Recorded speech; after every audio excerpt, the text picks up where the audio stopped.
Typically on Fridays, my day looks like, I have to write the previews for all of the Futsal Super League games that are taking place.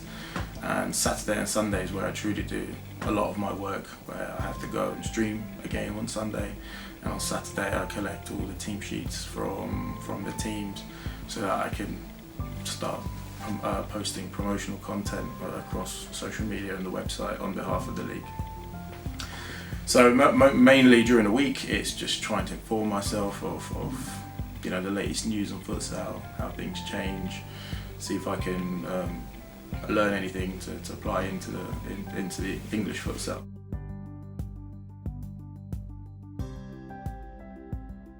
So I grew up in England at about the age of 13. Didn't know what futsal was. Always loved football, played football at quite a decent level actually.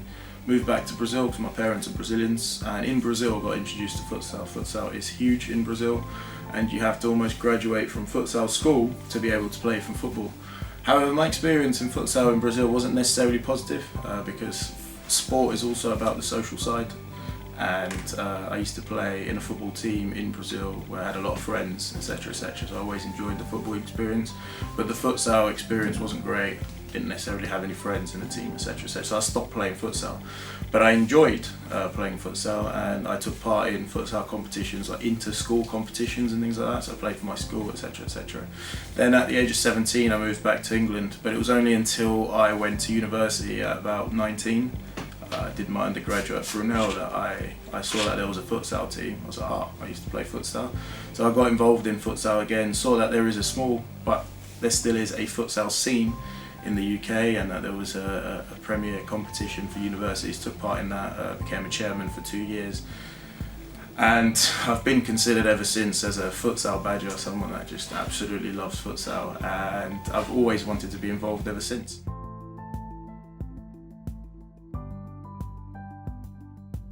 Right, so when I speak about futsal, I obviously have to speak about it on a worldwide scale and also on a national scale, because I work for futsal only on a national scale. But on a worldwide scale, I mean, since 2001, there's been numerous FIFA documents highlighting the massive growth in participation of futsal and the decline of participation in football. And I obviously think that with increased participation, there's also going to be an increased consumption of the sport. So there's obviously commercial possibilities. However, I think futsal is also a solution for countries that are typically quite cold. And so England, where you get a lot of waterlogged or frozen pitches in the winter, futsal truly is a solution. To have futsal in schools and have them in football academies, and all teams should be playing futsal.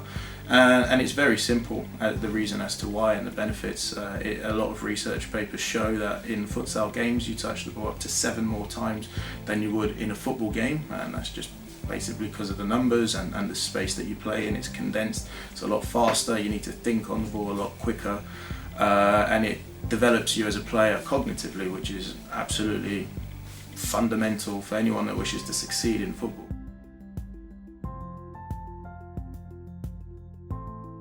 The main thing that the MSc program did here is that I got to do a lot of research on various different business models of different sports across the world.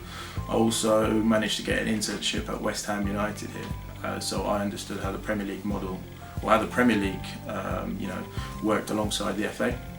I could understand their model. And I also did a dissertation on futsal here as well, and having access to top lecturers. I mean, it's 10 times better than going into, a workplace where no one's an expert, if that makes sense. Everyone's just trying to learn and get better. So I think it was a year that I needed to maximise. I need to be a sponge really. I needed to have absorbed as much as I possibly could because of all of these experts. What I did was, because there's not much research in futsal, I did a dissertation on futsal and on projecting the future of futsal, essentially using the history of various different sports and how their business models developed. So it gave me some knowledge on the business of sport and how it can be applied to futsal as well as a viable commercial product, and I think that's actually become a catalyst of me eventually setting up the Daily Futsal.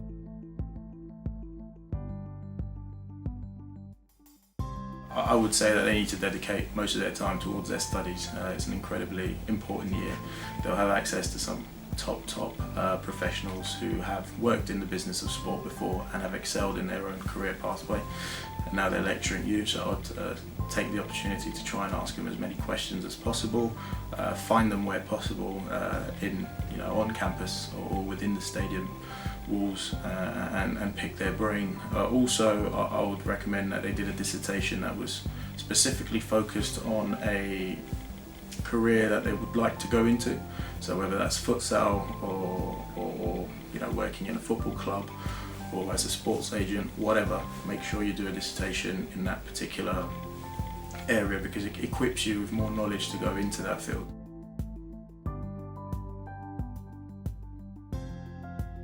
Well, you have to be flexible in the world of sport. There's just no way around it. Flexibility is key in sport because it's an industry that's incredibly fast-paced and ever-changing, so you need to be up to date with the times.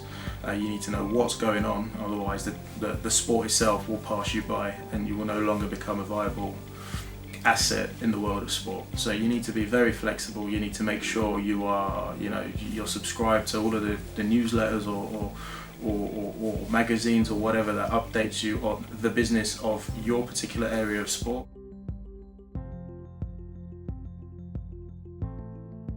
Networking is incredible. I mean, people that go into the industry of football or futsal go into it because they love it and they share the same passions as you.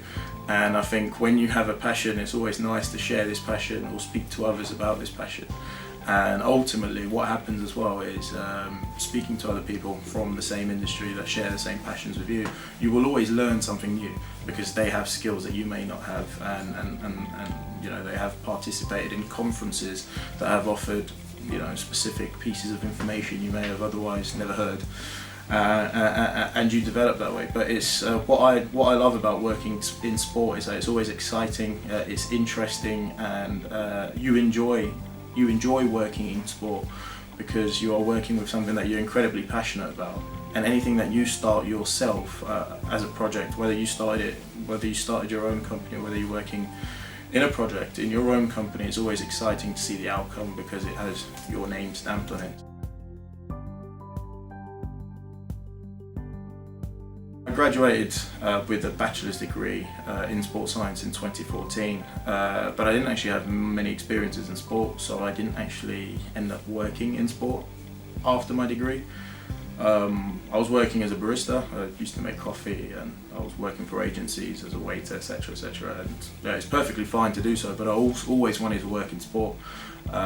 Coincidentally, I was working here at Wembley in the business lounge where all of the UCFB staff come and collect their coffee and stuff. And I've always wanted to work in sport, and end of story, preferably in futsal. And I met UCFB staff, and they literally sold me the degree. It was the first year of the Masters degree. I thought, we could be pioneers here.